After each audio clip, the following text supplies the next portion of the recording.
America అధ్యక్షుడు ట్రంప్పై అక్కడి ప్రజలు తిరుగుబాటుని చేస్తున్నారు. సొంత దేశంలోనే ట్రంప్పై తీవ్ర వ్యతిరేకత వస్తున్నట్టు తెలుస్తుంది. అధిక టారిఫ్ల వల్ల అమెరికాకే ఎక్కువ నష్టం అని చెప్పి వాళ్ళందరూ ఆందోళన చేస్తున్నారు. అలాగే ట్రంప్ నిర్ణయాలన్నీ కూడా చాలా తీవ్రంగా వాళ్ళు తప్పుపడుతున్నారు. అమెరికా ఆర్థికవేత్త స్టీవ్ హాకింగ్కి సంబంధించి ఒక ప్రొఫెసర్ కూడా నిన్న చెప్పారు. ఆయన చాలా క్లియర్గా చెప్పారు, ట్రంప్ పేకల మేడని తయారు చేస్తున్నాడు, ఆ పేకల మేడ ఏదో ఒక రోజు కూలిపోతుందని చెప్పి ఆయన కూడా హెచ్చరించారు. సో భారత్ జోలికి వెళ్ళొద్దంటూ కూడా చాలామంది నిపుణులు కూడా సూచిస్తున్నా కూడా భారత్పై, చైనాపై, బ్రెజిల్, కెనడా, ఇలా మెక్సికో ఇలాంటి అన్ని దేశాల మీద 10 నుంచి 60% సుంకాలని ఆయన విధించాడు. సో దాని ఎఫెక్ట్ అమెరికాలో ఉండే ప్రజల మీదనే పడుతుంది. కాబట్టి ఆ ప్రజలంతా ఇప్పుడు నిరసన తెలియజేస్తున్నారు. వాళ్ళందరూ బయటికి వచ్చి ప్లకార్డులు పెట్టి ట్రంప్ వద్దు, ట్రంప్ ఒక ఇన్కాంపిటెంట్ అంటే ఒక చేతకాని వాడు, అతను సరిగ్గా పాలన చేయలేకపోతున్నాడు, అలాగే ఒక క్రూయల్ పర్సన్ అని చెప్పేసి ఆ ప్లకార్డ్స్లో కూడా రాసుకొని వచ్చి వాళ్ళంతా నిరసన తెలియజేస్తున్నారు. ఒక్కసారి ఆ విజువల్స్ కూడా ఒక్కసారి చూద్దాం.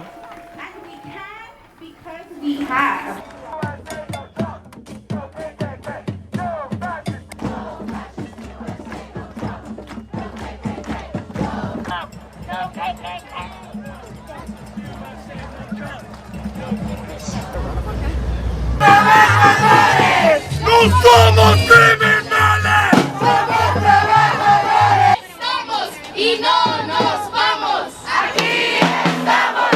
No fear.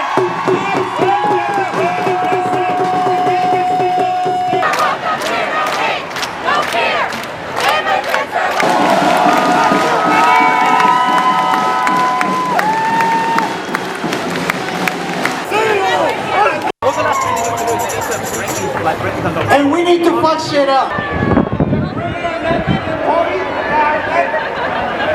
Palestine will live forever!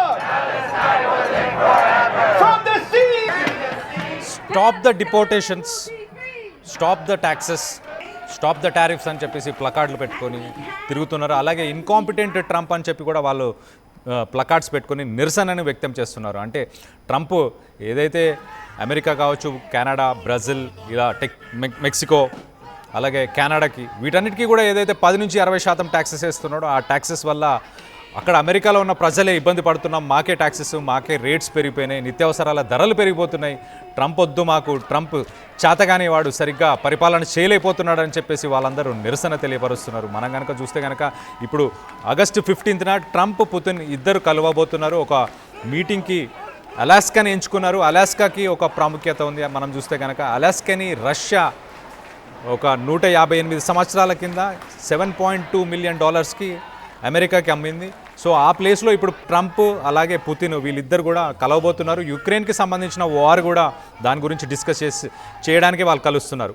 యుక్రెయిన్కి సంబంధించిన వార్ ఏదైతే ఉందో వార్ని ఆపాలి, శాంతియుతంగా దాన్ని సెటిల్ చేసుకుందాం అని చెప్పేసి వాళ్ళు అక్కడ కలవడం జరుగుతుంది. కానీ ఒక పక్కన చూస్తే అమెరికాకి సంబంధించిన ప్రజలు ఎవరైతే ఉన్నారో వాళ్ళందరూ ట్రంప్తోని అస్సలు హ్యాపీగా లేరు. ట్రంప్ చేసే ఈ ట్యాక్సెస్, ఈ టారిఫ్స్ వల్ల వాళ్ళు ఇబ్బంది పడుతున్నారు అని చెప్పేసి వాళ్ళంతా నిరసన తెలియజేస్తున్నారు. ఇంకో పక్కన చూస్తే మనం డిపోర్టేషన్స్ ఆపాలి అంటే వేరే దేశాలకు సంబంధించిన ప్రజలు ఎవరైతే అమెరికాలో ఉన్నారో, ఇతర దేశాలకు సంబంధించిన వాళ్ళకు వ్యాలిడ్ వీసా ఉన్నా కూడా వాళ్ళని మళ్ళీ డిపోర్ట్ చేస్తున్నారు. అంటే వాళ్ళ దేశాలకి అరెస్ట్ చేసి మరి వెనుకకు పంపించే ప్రయత్నం చేస్తున్నాడు ట్రంప్. సో అలాంటి పరిస్థితి ప్రస్తుతం నెలకొంది. సో డిపోర్టేషన్స్ అన్నీ ఆపాలి. వేరే దేశాలకు సంబంధించిన ప్రజలు ఎవరైతే అక్కడ చదువుకునే వాళ్ళు ఉన్నారు, అలాగే మన రాష్ట్రాల నుంచి కూడా చదువుకునే వాళ్ళు ఉన్నారు, అక్కడ ఉద్యోగాలు చేసే వాళ్ళు కూడా ఉన్నారు, వాళ్ళకు వ్యాలిడ్ వీసా ఉన్న తర్వాత కూడా ఆ వీసాని ఉన్న తర్వాత కూడా వాళ్ళని జైల్లో వేసి వాళ్ళని డిపోర్ట్ చేస్తున్నారు. రీసెంట్గా వెనిజువెలాకి సంబంధించిన కొంతమందిని కూడా డిపోర్ట్ చేశారు. అలాగే ఇప్పుడు కూడా చాలామందిని కూడా డిపోర్ట్ చేస్తున్నారు. కొంతమంది ఇప్పుడు ఇండియాకి వచ్చి మళ్ళీ రిటర్న్ వెళ్ళడానికి కూడా ఆలోచిస్తున్నారంటే అర్థం చేసుకోండి మీరు ఏ లెవెల్లో ట్రంప్ భయభ్రాంతులకు గురి చేస్తున్నాడు ప్రజల్ని. అక్కడ నిన్న మనం ధరల గురించి కూడా మాట్లాడుకున్నాం. చాలా ధరలు చూస్తే కనుక అక్కడ $7 ఉండేది $11 చేసేసారు. బట్టలు కానీ, వాల్మార్ట్లో కానీ ఆల్రెడీ గ్యాలన్ మీద ఫ్యూయల్ ఏదైతే ఉందో, పెట్రోల్ కానీ, డీజిల్ కానీ, గ్యాలన్కి 40 సెంట్స్ రేటు పెరిగిపోయింది ఆల్రెడీ. అలాగే వాళ్ళ జీడిపి రానున్న రోజుల్లో 0.4%, ఇప్పుడు ఆల్రెడీ 0.4%, -0.4% జీడిపి తగ్గుదల కూడా కనిపిస్తుంది. సో ఇలాంటి పరిస్థితులు ఎదుర్కొంటున్నారు ప్రస్తుతానికి అమెరికాలో ఉన్న ప్రజలంతా. వాళ్ళంతా ఎవరు హ్యాపీగా లేరు. ఈవెన్ నిన్న మనం చేసిన వీడియోకి సంబంధించిన కొన్ని కాంటాక్ట్స్ కూడా వచ్చినాయి, కొన్ని కామెంట్స్ కూడా వచ్చినాయి. వాళ్ళు చాలా క్లియర్గా చెప్తున్నారు, పొరపాటున తప్పు చేశామా మేము ట్రంప్కి సపోర్ట్ చేసి ఇప్పుడు ఇలా ఇబ్బంది పెడుతున్నాడు అందరినీ అని చెప్పేసి మన తెలుగు వారు కూడా కొంతమంది కామెంట్ చేశారు. మీరు కానీ మీకు తెలిసిన వాళ్ళు కానీ యూఎస్లో ఉన్న వాళ్ళు కానీ ఎవరైనా ఉంటే ఖచ్చితంగా కింద ఒకసారి కామెంట్ రూపంలో తెలియచేయండి. అక్కడ సిచ్యువేషన్ ఎలా అనిపిస్తుంది, మీకు ఎలా అనిపిస్తుంది? అమెరికా ట్రంప్కి మీరు మద్దతు తెలిపి తప్పు చేశారని మీరు కూడా ఫీల్ అవుతున్నారా? మద్దతు తెలపకుండా ఉండాల్సిందా? దానివల్ల ఇప్పుడు మీరు నష్టపోతున్నారా? ఏమనిపిస్తుంది మీకు అనేది కింద కామెంట్ రూపంలో తెలియజేయండి. అక్కడ మాత్రం తీవ్రంగా ప్రజలు నిరసిస్తున్నారు. వైట్ హౌస్కి సంబంధించి ఆ వైట్ హౌస్ దగ్గరలోకి వచ్చి వాళ్ళంతా నిరసన తెలియజేస్తున్నారు. ట్రంప్ డిపోర్టేషన్స్ ఆపు, టారిఫ్స్ ఆపు, ట్యాక్సెస్ కూడా ఆపు, ఇవన్నీ వద్దు, దీనివల్ల మేమే ఇబ్బంది పడుతున్నాం అని చెప్పి చాలా క్లియర్గా చూడండి.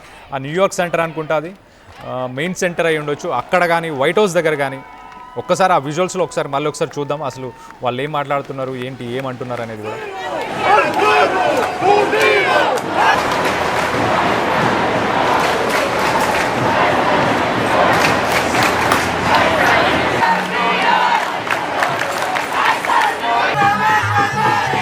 ¡No somos criminales! Estamos y no nos vamos. Aquí estamos. No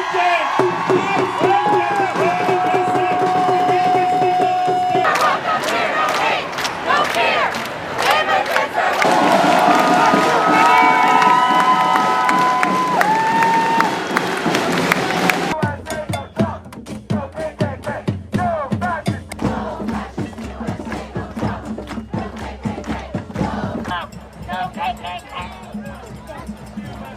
అమెరికాలో ఒక 3 వివిధ చోట్లలో ట్రంప్కి And we need to fuck shit up.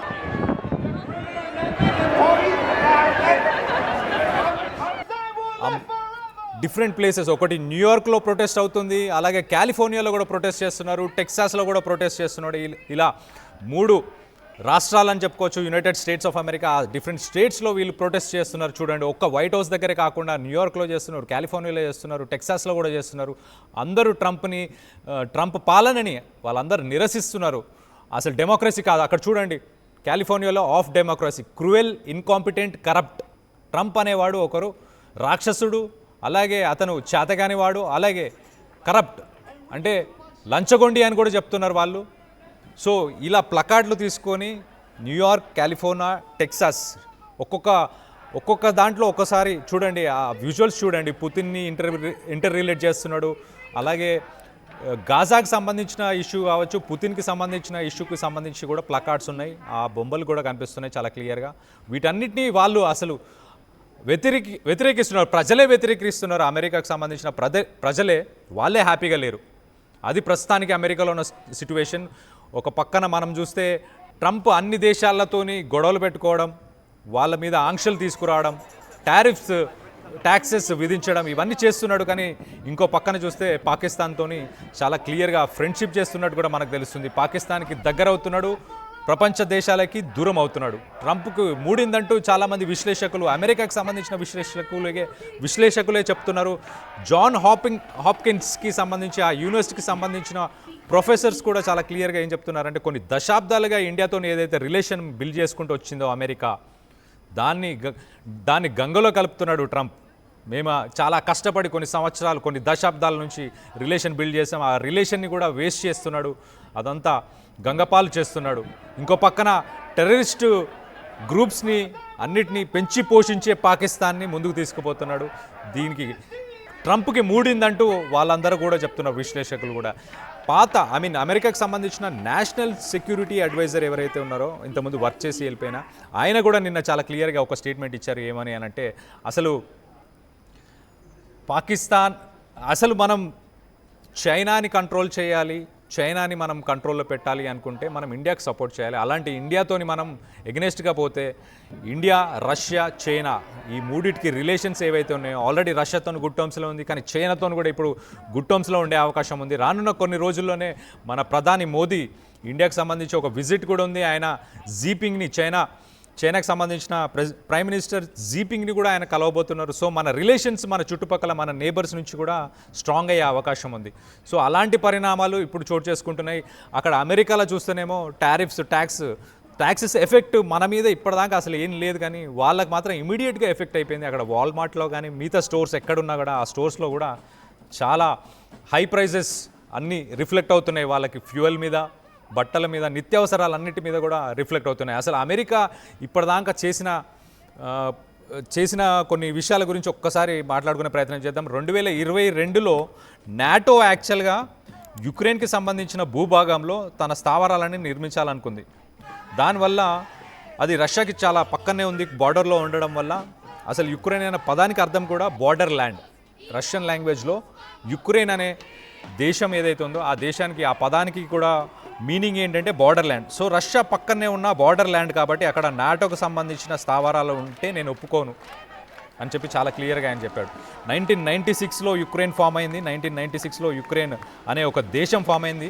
ఆ దేశం ఫామ్ అయిన తర్వాత అప్పటికే పుతిన్ చెప్పాడు. పుతిన్ ఏమని చెప్పాడంటే, నువ్వు సరే సపరేట్ కంట్రీ అయితే అవ్వచ్చు కానీ ప్రాబ్లం ఏం లేదు, కానీ నువ్వు యూరోపియన్ యూనియన్లో కలవకూడదు అని అప్పుడు అన్నాడు. లేదు నేను యూరోపియన్ యూనియన్లో కలుస్తానని చెప్పేసి అప్పుడున్న యుక్రెయిన్ ప్రభుత్వం యూరోపియన్ యూనియన్కి అప్లై చేసి యూరోపియన్ యూనియన్లో జాయిన్ అయింది. కానీ అప్పటికి పుతిన్ ఏం చెప్పాడంటే, యూరోపియన్ యూనియన్ తర్వాత నువ్వు నెక్స్ట్ నాటోకి అప్లై చేస్తావు, నాటోలో జాయిన్ అవుతావు. నాటోలో జాయిన్ అయితే నాకు ఇబ్బంది, నా బార్డర్లో నాకు శత్రువులు వద్దు, నా బార్డర్లో నా శత్రు సైన్యం వచ్చి ఉంటా అంటే ఎవరైనా ఒప్పుకుంటారా?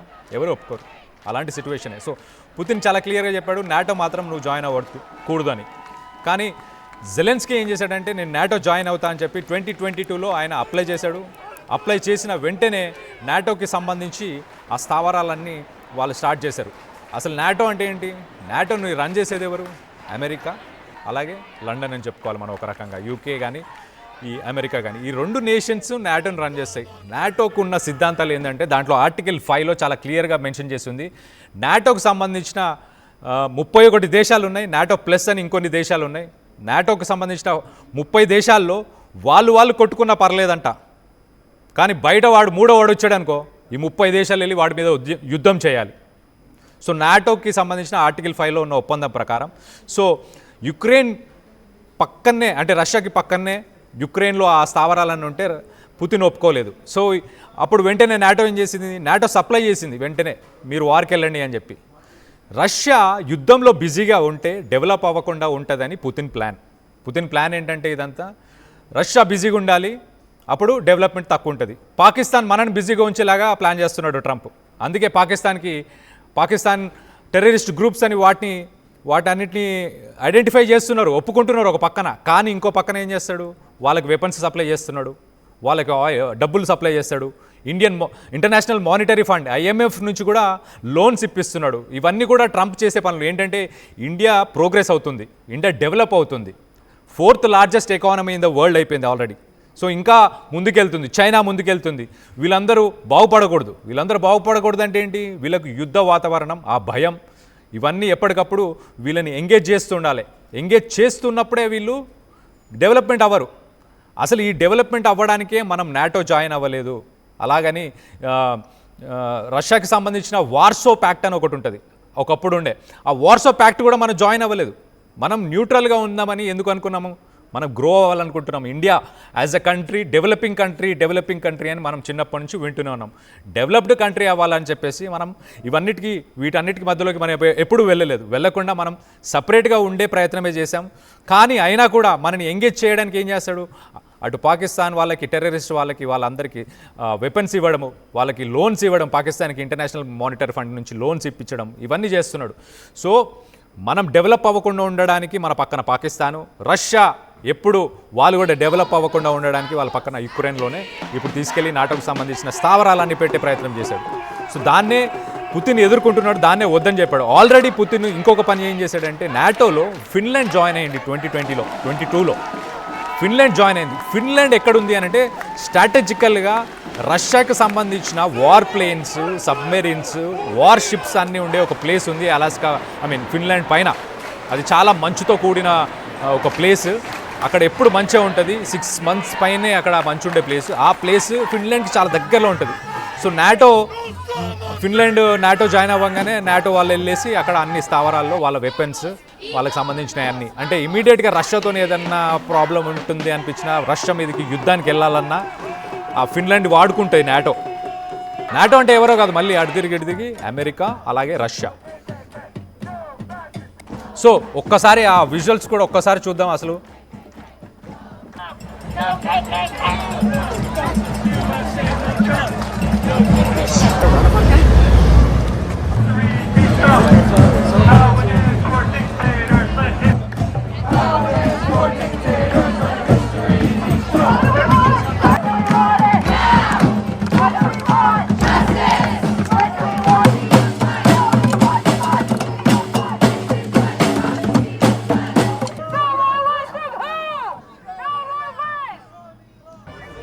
సో మొత్తం మీద అమెరికా ఇటు పాకిస్తాన్ని ముందుకు తీసుకెళ్తుంది, దాంతో ఫ్రెండ్షిప్ని పెంచుకుంటుంది. అండ్ ప్రపంచ దేశాల మీద ట్యాక్సెస్ వేస్తూ వాటన్నిటి మీద తాను ప్రెషర్ బిల్డ్ చేయడానికి ప్రయత్నం చేస్తుంది. కానీ సొంత ఇంట్లోనే ఒక పక్కన ప్రజలందరూ నిరసన తెలియపరుస్తున్నారు. చాలా క్లియర్గా అసలు మాకు ట్రంప్ వద్దు, ట్రంప్ని ఎందుకు తీసుకొచ్చాం, అందరి మీద ట్యాక్సెస్ వేసి మా మీదనే భారం వేస్తున్నాడు, మా నడ్డే విరగొడుతున్నారు అని చెప్పేసి అక్కడ నిరసనలు చేస్తున్నారు. న్యూయార్క్లో కానీ, అలాగే టెక్సాస్లో కానీ, అలాగే మిగతా రాష్ట్రాల్లో కూడా నిరసనలు చాలా క్లియర్గా తెలియజేస్తున్నారు.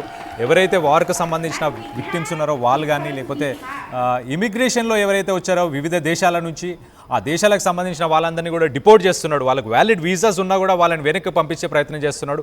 అలాంటి పిచ్చి ప్రయత్నాలు మానుకోవాలని చెప్పి అక్కడ ప్రజలే చెప్తున్నారు ట్రంప్కి.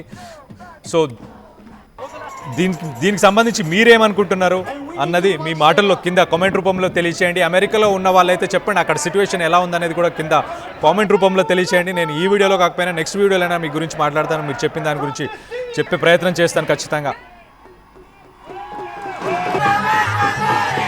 No somos criminales. Somos trabajadores. Estamos y no nos vamos. Aquí estamos.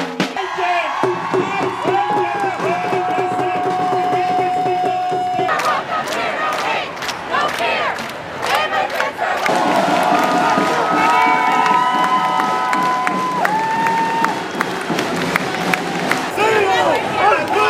అసలైన తొలి వెలుగు. ఫాలో వాట్సాప్ @తొలి వెలుగు official.